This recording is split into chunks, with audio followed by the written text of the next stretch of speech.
میں ہوں professor doctor رفعت ہاشمی، اور آج کی کیس کہانی میں ایک دوا کی جو ایک خاص علامت ہے اس کے حوالے سے جو کیس ہے وہ میں ڈسکرائب کروں گا۔ یہ اس دور کا قصہ ہے جب میں ملتان میں پریکٹس کرتا تھا، تو میری عادت ہے کہ مختلف جو سبجیکٹ ہیں یا موضوعات ہیں یعنی اکیڈمک سے ہٹ کر، تو ان کو بھی میں بہت زیادہ پڑھتا رہتا ہوں۔ تو اس زمانے میں مجھے اوکلٹ سائنسز کا کریز ہو گیا، تو پھر میں نے یہ جتنے سائنسز تھیں، ایسٹرولوجی ہے، پامسٹری ہے، نیومرولوجی ہے، علم رمل ہے، جفر ہے، تو ان سارے علوم کو اسٹڈی کیا، اور مجھے یہ اعزاز بھی حاصل ہے کہ میں نے دنیا کا پہلا علم رمل کا کمپیوٹر سافٹ ویئر بھی ڈیولپ کیا۔ یہ علم رمل جو ہے یہ بھی ایک بڑا عجیب و غریب پیغمبرانہ علم ہے۔ اس پر کسی وقت بات کریں گے کہ ہزاروں سال پہلے یہ کمپیوٹر کی جو 01 کی لینگویج ہے، یہ کس طرح سے لوگ جانتے تھے اور اس کو استعمال کرتے تھے۔ تو ان علوم کی اسٹڈی کی وجہ سے میرے رابطے ان لوگوں کے ساتھ بھی ہوتے تھے جو کہ ان علوم سے شغف رکھتے تھے۔ تو وہاں پر ایک لڑکا جو ہے وہ میرا شاگرد بن گیا، جس نے مجھ سے علم رمل سیکھا۔ تو اب چونکہ وہ اس فیلڈ اس نے فیصلہ کیا کہ وہ اوکلٹ سائنسز کی فیلڈ کو ہی اڈاپٹ کرے گا ایز اے پروفیشن، تو اس نے معلوم کیا کہ جو اس علم کے بڑے بڑے ماہرین ہیں ان سے رابطہ کیا جائے۔ تو اس زمانے میں شورٹ کوٹ میں ایک علم رمل، جفر، نجوم اور اوکلٹ سائنسز، روحانیات، عملیات کے ایک بہت بڑے ماہر ہوا کرتے تھے، جن کا نام تھا علامہ شاد گیلانی۔ تو یہ لڑکا جو ہے وہ ان کے پاس گیا اور ان کا شاگرد ہو گیا اور ان سے علم جفر سیکھنے لگا۔ تو یہ ملتان کا رہنے والا تھا، شور کوٹ جاتا تھا، ان سے کوئی لیسن وغیرہ لے کر آ جاتا تھا۔ تو مجھ سے جب اس کی ملاقات ہوتی تھی تو پھر وہ اس ملاقات کا احوال جو ہے وہ ڈسکس کرتا تھا، اور انہوں نے کوئی نیا فارمولا یا مستحصلہ بتایا ہوتا تھا تو وہ بھی وہ میرے ساتھ ڈسکس کر لیتا تھا۔ تو ایک دفعہ وہ آیا میرے پاس، تو اس نے کہا کہ سر پریشانی ہو گئی ہے، اور وہ یہ ہے کہ علامہ صاحب جو ہیں انہوں نے اپنے آپ کو ایک کمرے میں بند کر لیا ہے، اور انہوں نے کوئی 10 دن کا ٹائم دیا ہے کہ اس 10 دن کے بعد جو ہے وہ میں مر جاؤں گا۔ تو لہٰذا اب ان کے کافی کلائنٹ تھے، اور وہ خود ہومیوپیتھ ڈاکٹر بھی تھے اور مریضوں کا علاج بھی کرتے تھے ہومیوپیتھی سے ہی، اور لیکن صاف ظاہر ہے کہ خود اپنی دوا تجویز کرنا جو ہے بیماری کی حالت میں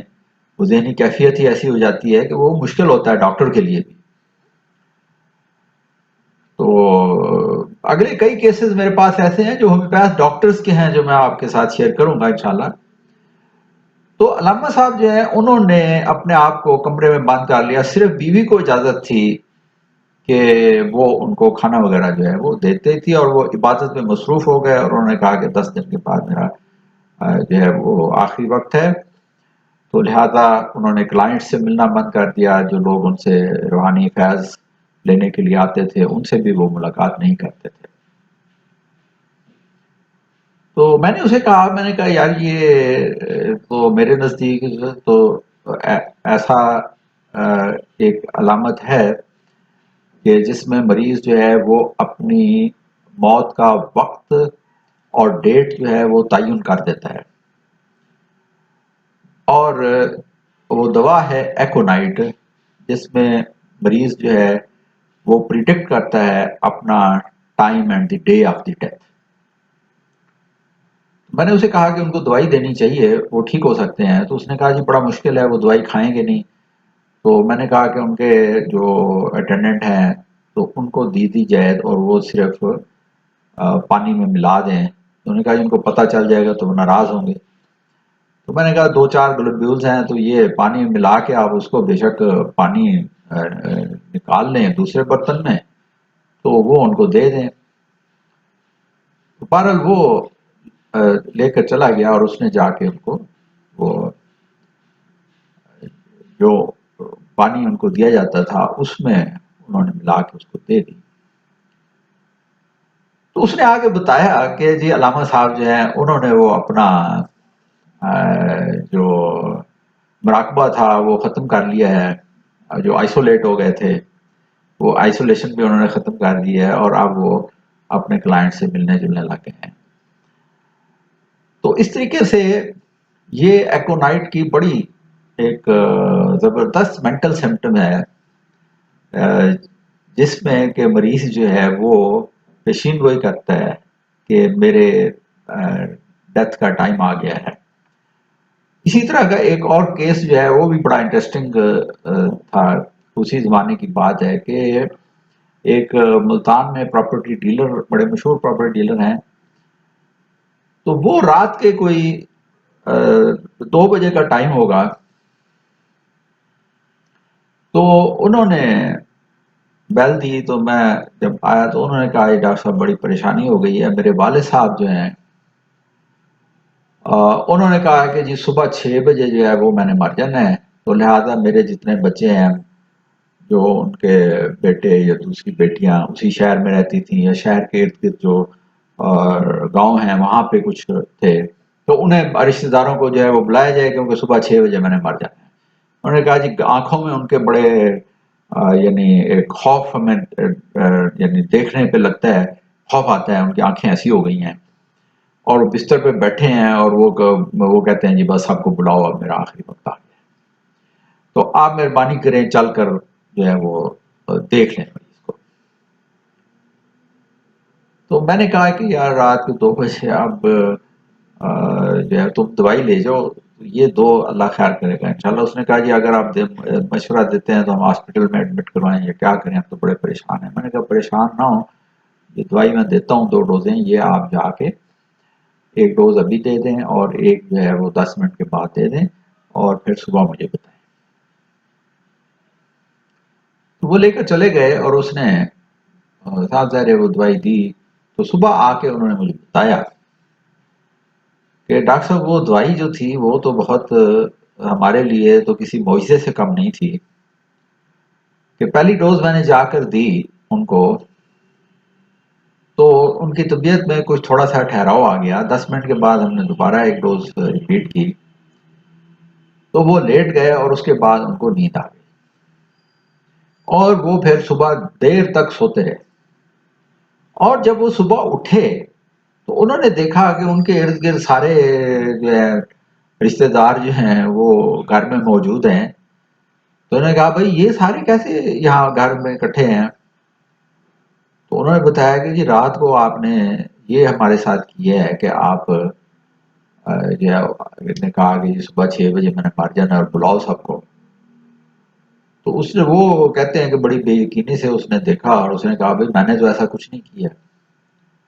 اور اس نے بتایا کہ اب وہ نارمل ہیں اور وہ کھا پی رہے ہیں اور کوئی ان کو بات چیت بھی ان کی ٹھیک ہے، کوئی ہمیں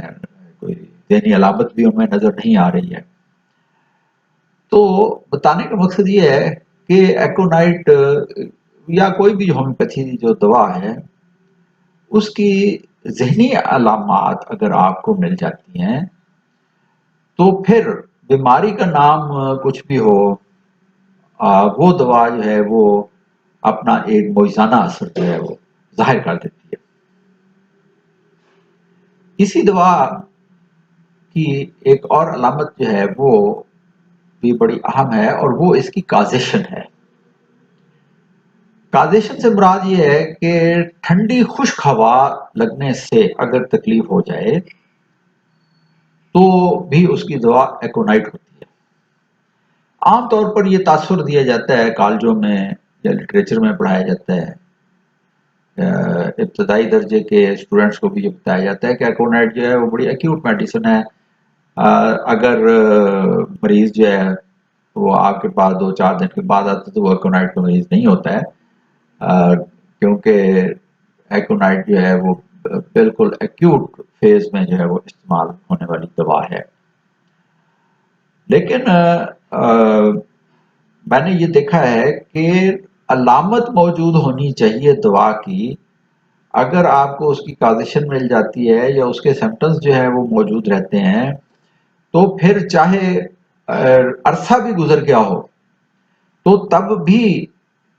دوا جو ہے وہ کام کرے گی۔ اس کی ایک مثال جو ہے وہ تو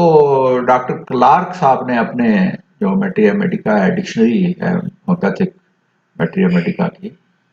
اس میں بھی ایکونائٹ کے ذیل میں انہوں نے یہ ایک واقعہ لکھا ہے کہ ایک انگریز جو ہے وہ کہیں رشیا میں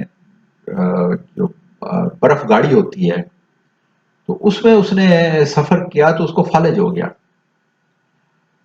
2 سال کے بعد، یعنی 2 سال گزرنے کے بعد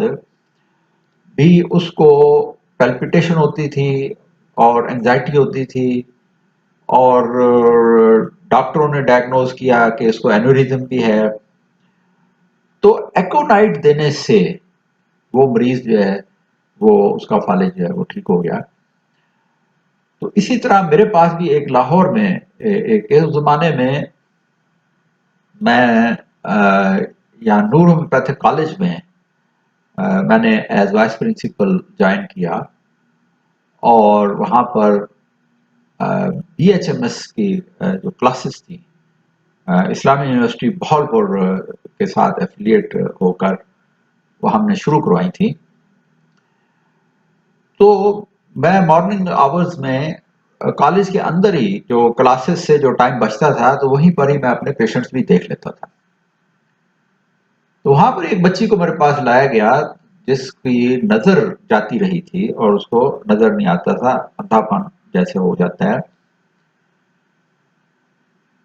تو ہسٹری لینے پر انہوں نے بتایا کہ جی بچی اسکول گئی تو اسکول سے ہمیں اطلاع آئی کہ بھائی بچی کو کچھ ہو گیا ہے، اس کو نظر نہیں آ رہا۔ تو ہم بڑے پریشان ہوئے اور اس کو آئی اسپیشلسٹ کے پاس دے گئے، تو انہوں نے ڈراپس وغیرہ دیے ڈالنے کے، انہوں نے کہا جی کچھ سمجھ نہیں آ رہی ہے، ابھی آپ آبزرو کریں، ہفتہ 10 دن دیکھیں، اس کے بعد ہم دیکھیں گے کہ اس کو کیا صورتحال بنتی ہے۔ تو کوئی 10 دن کا وقفہ گزرنے کے بعد وہ اس بچی کو میرے پاس لائے تھے، ہفتہ 10 دن گزر چکے تھے اس بات کو۔ تو میں نے اسے پوچھا کہ یہ کیسے اسکول جاتی ہے، تو سردیوں کا چونکہ موسم تھا اور یہاں لاہور میں بچے جو ہیں وہ ویگنوں پر اسکول جاتے ہیں، اور عام طور پر ان ویگنوں کے شیشے وغیرہ بھی نہیں ہوتے ہیں، اور سردیوں میں اگر ٹھنڈی ہوا جو ہے وہ عام طور پر لگتی ہے۔ تو ہسٹری سے یہ پتا چلا کہ وہ بچی بھی ایک ویگن میں ہی اسکول گئی تھی۔ تو اس کازیشن کی بنیاد پر جب میں نے اس کو ایکونائٹ دی تو اس کی نظر جو تھی وہ بحال ہو گئی، اور ایک بہت بڑے پریشانی سے جو ہے اس کے پوری فیملی جو ہے اس کو چھٹکارا مل گیا۔ تو ایکونائٹ جو ہے اس میں یعنی یہ ضروری نہیں ہے کہ یہ بالکل ہی ایکیوٹ، ہاں اس کی علامات جو ہیں وہ بہت سڈن ہوتی ہیں اور ایکیوٹ آنسیٹ ہوتا ہے، اس میں کوئی شک نہیں ہے، لیکن وقت گزرنے کے بعد بھی اگر ایکونائٹ کی علامات پرسسٹ کرتی ہیں، یا میں مثال کے طور پر ایکونائٹ میں جو فیئر ہے یا کانسیکوینسز آف فیئر ہے، یہ اس کی بھی دوا ہے۔ جیسے میں نے شاید ایک کیس پہلے بھی کسی ویڈیو میں ریکارڈنگ کرتے ہوئے میں نے بتایا تھا کہ ایک بچہ جو ہے اس کو بخار کے ساتھ میرے پاس لائے، تو انہوں نے کہا جی یہ اس کو تیز بخار ہے، تو میں نے پوچھا کب ہوا، انہوں نے کہا جی کل سے ہے۔ تو میں نے چونکہ ہسٹری ہم تھوڑی ڈیٹیل سے لیتے ہیں تو میں نے ان سے پروب کیا اچھی طرح سے بھی کل کیا تھا کہ کہاں کھیلا کیا کیا اس نے کیا کھایا. تو انہوں نے بتایا جی کل ہم مارکیٹ بچے کو لے کر باہر نکلے تھے تو ہم جا رہے تھے تو پیچھے سے کتا جو ہے ایک یکدم جو ہے وہ بھونکا تو یہ بچہ بہت زیادہ ڈر گیا اور ہم نے اٹھا لیا اس کو رونے لگ گیا تو گھر آئے تو اس کے بعد اس کو پھر بخار ہو گیا. تو اس کی بنیاد پر اس کو ایکونائٹ دی اور اس کو بخار جو ہے وہ فوراً اتر گیا اور ٹھیک ہو گیا. وہ ایکونائٹ جو ہے یہ پلیتھورک جو سبجیکٹس ہیں یہ ان کی دوا ہے. یعنی موٹے موٹے تازے بچے مثال کے طور پر میں آپ کو بتاتا ہوں کہ ایک بچہ جو ہے وہ صحت مند ہے موٹا تازہ ہے پلیتھورک ہے پرخون ہے اور ایک بچہ جو ہے وہ کمزور ہے نحیف و نزار ہے. یہ دونوں بچے اگر سردی میں کھیلتے ہیں اور ان کو سردی لگ جاتی ہے تو ہوگا یہ کہ ایکونائٹ کا بچہ جیسے ہی شام کو گھر آئے گا اس کو بخار ہو جائے گا فوراً. یعنی اس کا باڈی ریئیکشن جو ہے وہ فوراً اس کو یعنی ٹریگر ہو جائے گا اور اس کو بخار ہو جائے گا. لیکن جو بچہ نحیف و نزار ہے ہو سکتا ہے کہ وہ اگلی صبح اس کو بخار ہو تو یہ ہائپر سلفر کا بچہ ہو سکتا ہے. لہذا یہ ایکونائٹ جو ہے یہ پلیتھورک مزاج کے لوگوں کی عورتوں کی دوا ہے. لیکن دوا اسی وقت ہی کام کرتی ہے جب اس کی علامات موجود ہوں. عام طور پر دیکھا ہے کہ ڈاکٹر جو ہیں وہ ایکونائٹ اور بیلاڈونا کو عدل بدل کر یا الٹرنیٹ کر کے استعمال کرتے ہیں. تو اس بارے میں اگر آپ ڈاکٹر نیش ای بی نیش جو ہیں ان کا میڈیکا آپ پڑھیں گے تو اس میں انہوں نے دونوں دواؤں کو ڈفرینشیٹ کر کے بتایا. انہوں نے کہا ہے کہ یہ بہت ہی احمقانہ بات ہے کہ آپ دو مختلف جو دوائیں ہیں ان کی مختلف علامات ہیں تو ان کو آپ ملا کر دیتے ہیں تو اس سے کوئی فائدہ نہیں ہوتا بلکہ الٹا جو کیور ہے اس میں ہنڈرنس پیدا ہو سکتی ہے. اگر آپ کو یہ ویڈیو پسند آئی ہے تو اس کو آپ دوستوں کے ساتھ شیئر کریں چینل کو سبسکرائب کریں اور نوٹیفیکیشن بیل جو ہے اس کو پریس کر دیں اور کمنٹس ضرور کیا کریں کہ اس کیس کے حوالے سے آپ کے اگر ڈاکٹرز آپ ہیں تو آپ کے کیا ایکسپیرینسز ہیں اس دوا کے حوالے سے یا اس علامت کے حوالے سے یا آپ اس سے متعلق کچھ پوچھنا چاہتے ہیں تو آپ کوشش کریں گے کہ آپ اس کو بھی ریسپونڈ کریں. اپنا خیال رکھیے ہومیوپیتھی کے ساتھ. اللہ حافظ.